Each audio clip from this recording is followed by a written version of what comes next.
we are going to be replacing the fuel pressure regulator in this Honda. Before you start this job, make sure to disconnect that battery because this is very flammable stuff. And then another thing I'll say is on the new one, there is a little O-ring right here that holds this thing against your fuel rail. The size of this O-ring is that one right there. You guys can see it. So basically your new O-ring will just come in and sit in there like that.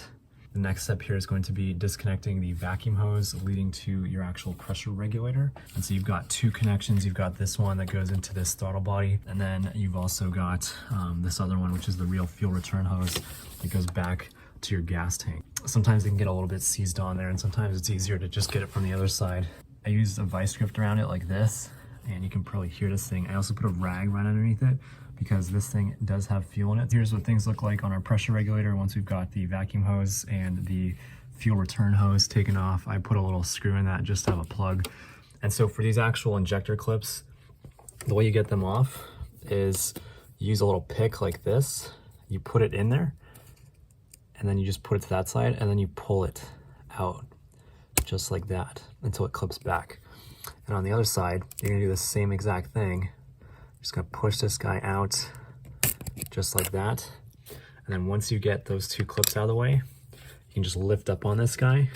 I can't lift it up too far right now because we've still got these things, but you're gonna do that for the 4 injectors.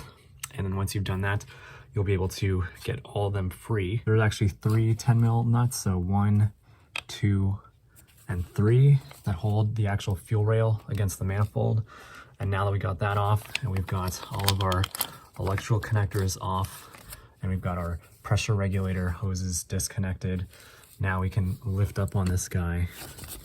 To help with this job and reduce the amount of gas that's gonna leak all over the place, I'm tipping the fuel rail up like that. And then once I lifted this thing up, you break free those 2 10mm bolts right here.